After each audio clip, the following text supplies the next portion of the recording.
आप सभी को मेरा नमस्कार। आज मैं कुछ वस्तुनिष्ठ प्रश्न बनाने जा रही हूँ मनोविज्ञान के बारे में। आप देखिएगा, क्योंकि जो है बहुत से बच्चे कह रहे हैं कि मनोविज्ञान पर ही मैम 2-4 वीडियो आप दे दीजिए, ठीक है। तो मनोविज्ञान पर ही मैं वस्तुनिष्ठ प्रश्न बनाने जा रही हूँ, जो कि बहुत ही महत्वपूर्ण प्रश्न हैं, ठीक है।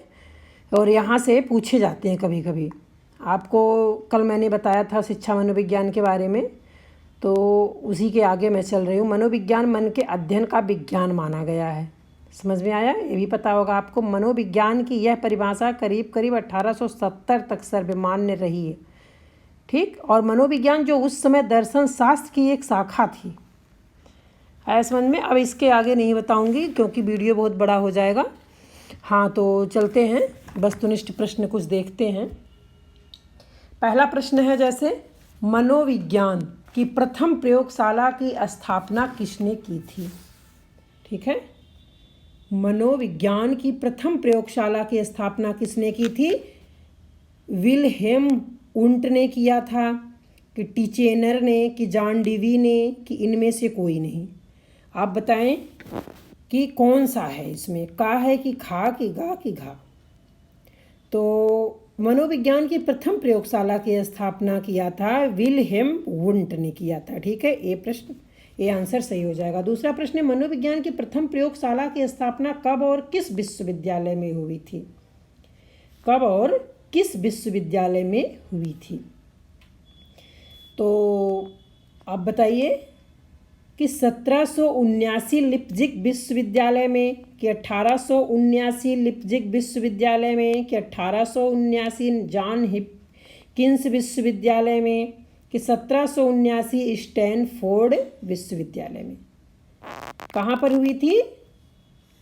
तो सही आंसर यहाँ कौन है? ये सब नहीं है, ठीक है, ये सब गलत है। सही आंसर है 1879 में लिप्जिग विश्वविद्यालय में, ठीक है। तो खा सही हो जाएगा। मनोविज्ञान की प्रथम प्रयोगशाला की स्थापना कब और किस विश्वविद्यालय में हुई थी? तो आपको टिक करना होगा सही, 1879 लिप्जिग विश्वविद्यालय में, ठीक है। अब तीसरा प्रश्न देखते हैं। किसने शिक्षा मनोविज्ञान को सीखने और सिखाने की प्रक्रिया का अध्ययन करने वाला विज्ञान कहा है? ऐसे कल मैं वीडियो बनाई थी शिक्षा मनोविज्ञान पे, तो उसमें मैंने परिभाषा दिया है, ठीक है। तो किसने शिक्षा मनोविज्ञान को सीखने और सिखाने की प्रक्रिया का अध्ययन करने वाला विज्ञान माना है? तो मैं आपको बता दे रही हूँ, स्किनर ने, ठीक है, स्किनर ने। ये सेंट्रो क्रो एंड क्रो ये गलत है, जेम्स ड्रेबर भी गलत है। कल मैंने परिभाषा बताया था इनका आपको, अगर कल का वीडियो आप देखे होंगे तो आपको याद होगा, ठीक है। फोर्थ प्रश्न है, कठिन विषय जैसे गणित, लैटिन, ग्रीक आदि को सीखने से व्यक्ति का मस्तिष्क प्रशिक्षित हो जाता है, यह दावा किस सिद्धांत का है? यह दावा किस सिद्धांत का है? तो ये भी प्रश्न हो सकता आप लोगों को पता हो। यह दावा किस सिद्धांत का है? तो है ये शिक्षा का औपचारिक अनुशासन का सिद्धांत, ठीक है। शिक्षा का औपचारिक अनुशासन का सिद्धांत है पहला का। समरूप तत्वों का सिद्धांत नहीं है, सूझ सिद्धांत ये भी नहीं है, शिक्षा का अनौपचारिक अनुशासन का सिद्धांत ये भी नहीं है, ठीक है। अब पांचवा प्रश्न देखते हैं। पहला आधुनिक वैज्ञानिक बुद्धि परीक्षण का निर्माण किसने किया था? ठीक, तो किसने किया था? ये बिने ने किया था? नहीं। साइमन ने? नहीं। पहला आधुनिक वैज्ञानिक बुद्धि परीक्षण का निर्माण किए थे बिने तथा साइमन ने, ठीक है। बिने तथा टर्मन ने भी नहीं किया था। समरूप तत्वों के सिद्धांत का प्रतिपादन किसने किया था? समरूप तत्वों के सिद्धांत का प्रतिपादन किसने किया था? तो J.M. कैटल ने? नहीं। ए बिने ने? ये भी नहीं किया था इन्होंने E.L. थॉर्नडाइक ने। समरूप तत्वों के सिद्धांत का प्रतिपादन E.L. थॉर्नडाइक ने किया था, B.F. स्किनर ने भी नहीं किया था। CAVD का संपूर्ण रूप क्या है? CAVD का संपूर्ण रूप क्या है, ये बताना है आपको। तो ये देखिए क्या है इसमें, CAVD का संपूर्ण रूप क्या है? पहला विकल्प है कंप्लीशन, अरिथमेटिक, रीजनिंग, वोकैबुलरी तथा डिवीजन। ठीक है, वोकैबुलरी तथा डिवीजन ये है। अब खा क्या है? कोऑर्डिनेशन, एंटीसिपेशन, वोकैबुलरी तथा डिवीजन। ठीक, अब गा है कंप्लीशन, एंटीसिपेशन, वोकैबुलरी तथा डिवीजन। ठीक, ये भी नहीं है। ठीक है, ये भी नहीं है, ये भी नहीं है। अब लास्ट देख लेते हैं, लास्ट क्या है? कंप्लीशन, अरिथमेटिक, रीजनिंग, वोकैबुलरी तथा डिवीजन। ये भी नहीं है। ठीक है, ये भी नहीं है। इसमें सही क्या है? CAVD का संपूर्ण रूप क्या है? कई बार ये पूछा गया है। CAVD का संपूर्ण रूप क्या है? तो इसमें है, यहाँ सही हो जाएगा कंप्लीशन, अरिथमेटिक, रीजनिंग, वोकैबुलरी तथा डिवीजन। इसमें का सही हो जाएगा आपका आंसर। ठीक है, अब आगे देखते हैं, 8वां प्रश्न देखते हैं। कार्यक्रमित अधिगम के संप्रत्यय को किसने विकसित किया था? ठीक है, किसने विकसित किया था ये देखना है। EL थॉर्नडाइक ने किया था कि BF स्किनर ने कि JM कैटल ने कि इनमें से कोई नहीं? तो EL थॉर्नडाइक तो नहीं थे। ठीक है, इसमें थे BF स्किनर ने। कार्यक्रमित अधिगम के संप्रत्यय को किसने विकसित किया था? BF स्किनर ने किया था। 9वां प्रश्न देखते हैं। शिक्षा मनोविज्ञान की प्रथम पाठ्य पुस्तक के रूप में किसे मान्यता दी गई है? किसे मान्यता दी गई है? ठीक है, प्रिंसिपल्स ऑफ एजुकेशनल साइकोलॉजी। अगला है एजुकेशनल साइकोलॉजी। अगला है ए text book of educational psychology. Last है टॉक्स टू टीचर्स। तो शिक्षा मनोविज्ञान की प्रथम पाठ्य पुस्तक के रूप में ये जो मान्यता दी गई है टॉक्स टू टीचर्स को दी गई है। ठीक है, तो ये टिक हो जाएगा, घ आंसर सही हो जाएगा। 10वां देखते हैं। प्रभाव नियम सिद्धांत के अनुसार कौन सही है? प्रभाव और नियम सिद्धांत के अनुसार कौन सही है? इसमें व्यक्ति उस अनुक्रिया को सीखता है जिसे करने के बाद उसे पुरस्कार मिलता है, कि अगला है व्यक्ति उस अनुक्रिया को नहीं सीखता है जिसे करने के बाद उसे दंडित किया जाता है।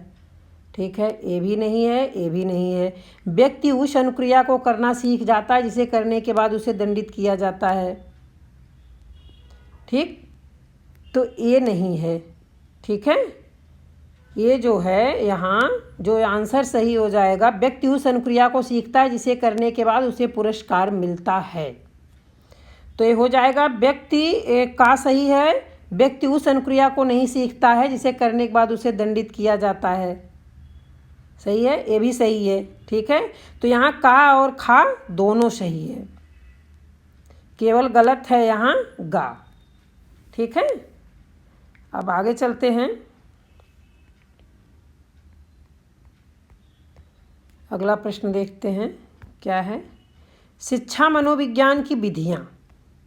ठीक है, शिक्षा मनोविज्ञान की विधियों के कुछ वैकल्पिक प्रश्न हैं, वस्तुनिष्ठ प्रश्न हैं। आप देखिए, पहला प्रश्न है इसमें शिक्षा मनोविज्ञान की विधियों में विल्हेम वुंड तथा टिचनर अपने अध्ययनों में किस विधि का उपयोग करते हैं? ये किस विधि का उपयोग करते हैं? वस्तुनिष्ठ प्रेक्षण विधि, की प्रयोगात्मक विधि, की कालानुक्रमिक विधि, की अंतर्निरीक्षण विधि। ठीक है, तो ये पहला भी नहीं है, दूसरा भी नहीं है, तीसरा भी नहीं है। इसमें है अंतर्निरीक्षण विधि है। विलियम वुंड तथा टिचनर अपने अध्ययनों में अंतर्निरीक्षण विधि का उपयोग करते हैं। अगला प्रश्न है जब शिक्षक छात्रों के व्यवहारों का अध्ययन उनकी कक्षा में ही करके किसी निष्कर्ष पर पहुंचते हैं तो अध्ययन की इस विधि को कहा जाता है? कौन सी विधि कहा जाता है? कई बार ये प्रश्न पूछा गया है। स्वाभाविक प्रेक्षण, की सहभागी प्रेक्षण, की प्रयोगात्मक विधि, की इनमें से कोई नहीं। ठीक है, तो यहाँ जो पूछा जाता है ये है निष्कर्ष पर पहुँचते हैं, वह स्वाभाविक प्रेक्षण है। ठीक है, ये सब गलत है। अगला है निम्नांकित में किस विधि में अनुसंधानकर्ता अध्ययन के बाद कारण परिणाम संबंध के अध्ययन पर किसी निष्कर्ष पर पहुंचता है। तीसरा प्रश्न है किस निष्कर्ष पर पहुंचता है, प्रयोगात्मक विधि पर, कि सह संबंधात्मक विधि पर, कि साक्षात्कार विधि पर, कि नैदानिक विधि पर। तो यहाँ जो पहुँचता है वो प्रयोगात्मक विधि पर पहुँचता है, सह संबंधात्मक पे नहीं, साक्षात्कार पे भी नहीं, नैदानिक पर भी नहीं। अगला प्रश्न है यदि शिक्षक छात्रों के 2 तुल्य समूहों को अंकगणितीय परीक्षण पर जांच करके एक समूह को अंकगणित में 1 महीने का प्रशिक्षण देकर तथा दूसरे समूह को इस प्रशिक्षण से वंचित रखकर और फिर एक परीक्षण पर दोनों समूह की अंकगणितीय क्षमता की तुलना करके किसी निष्कर्ष पर पहुंचते हैं तो इस तरह के डिजाइन को क्या कहा जाएगा। इस तरह की डिजाइन को क्या कहा जाएगा, समामेलित द्विसमूह डिजाइन नहीं कहा जाएगा, pre test post test design. तो ये सही है, pre test post test design कहा जाएगा, बहुसमूह डिजाइन नहीं, इनमें से कोई नहीं, ये तो है ही, ठीक है, नहीं है। सीमा विधि किस श्रेणी की विधि है, 5वां प्रश्न है सीमा विधि किस श्रेणी की विधि है, तो मनोवैज्ञानिक विधि नहीं है, दैहिक विधि नहीं है, मनोदैहिक विधि है, ठीक है, मनोदैहिक विधि है। आगे चलते हैं, 6ठा प्रश्न देखते हैं। 6ठा प्रश्न है जब शिक्षक छात्र के व्यवहारों में होने वाले धनात्मक एवं ऋणात्मक परिवर्तनों का अध्ययन प्रत्येक 2-2 महीने पर 1 साल तक करके किसी निष्कर्ष पर पहुंचते हैं तो इस अध्ययन विधि को कहा जाता है। इस अध्ययन विधि को क्या कहा जाता है, प्रयोगात्मक विधि नहीं, प्रेक्षण विधि नहीं, ये कहा जाता है कालानुक्रमिक विधि है, ठीक है, अनुप्रस्थ काट विधि ये भी नहीं है, कालानुक्रमिक विधि है। अगला है जब शिक्षक छात्रों के निष्पादन का मूल्यांकन करते समय न उच्च रेटिंग देते हैं और न निम्न रेटिंग देते हैं तो इसे क्या कहा जाता है, कठोरता त्रुटि नहीं, केंद्रीय प्रवृत्ति की त्रुटि, परिवेश प्रभाव की उदारता की त्रुटि नहीं, उदारता की त्रुटि नहीं होगा, परिवेश प्रभाव भी नहीं होगा, ये खा होगा, केंद्रीय प्रवृत्ति की त्रुटि। अगला है जब शिक्षा मनोवैज्ञानिक साक्षात्कार प्रारंभ करने से पहले प्रश्नों की सूची तथा उसे पूछे जाने वाले क्रम को पूर्व निर्धारित कर लेता है तो इस तरह के साक्षात्कार को क्या कहा जाता है। इस तरह के साक्षात्कार को कहते हैं संरचित साक्षात्कार, संरचित साक्षात्कार, ये सही है, ये भी नहीं है, ये भी नहीं है, ये भी नहीं है। अगला है एक साक्षात्कार को सफलीभूत होने के लिए निम्नांकित में किसकी ज़रूरत नहीं पड़ती, किसकी ज़रूरत नहीं पड़ती, अभिगम्यता की नहीं, संज्ञान की नहीं, अभिप्रेरणा की नहीं, इन तीनों की नहीं पड़ती है, ये पड़ती है अभिव्यक्ति की। नहीं, ये गलत हो गया, मैं फिर से बताती हूँ आपको, इस प्रश्न को मैं फिर से पढ़ती हूँ, सॉरी। हाँ, तो एक साक्षात्कार को सफलीभूत होने के लिए निम्नलिखित में किसकी ज़रूरत नहीं पड़ती, यहाँ नहीं पड़ती पूछा गया है, ठीक है। तो अभिगम्यता की पड़ती है, संज्ञान की भी पड़ती है, अभिप्रेरण की भी पड़ती है, ये अभिव्यक्ति की नहीं पड़ती, ठीक है। आंसर ए सही हो जाएगा। लास्ट प्रश्न है जब शिक्षक किसी छात्र के प्रति नकारात्मक धारणा विकसित कर लेते हैं तो वे छात्र के अच्छे व्यवहारों का भी मूल्यांकन नकारात्मक भाव से करते हैं। इस तरह की धारणा को शिक्षा मनोविज्ञान में क्या कहा जाता है, तो इस तरह की धारणा को कहा जाता है परिवेश प्रभाव, और रूपात्मकता प्रभाव नहीं है, 3-7 प्रभाव नहीं है, साई प्रभाव भी नहीं है, ठीक है। तो आज का वीडियो मैं यहीं समाप्त करती हूँ। अगले वीडियो में फिर कुछ वस्तुनिष्ठ प्रश्न लेकर के आपके पास आऊँगी, तब तक के लिए आप इसको देखिए। धन्यवाद।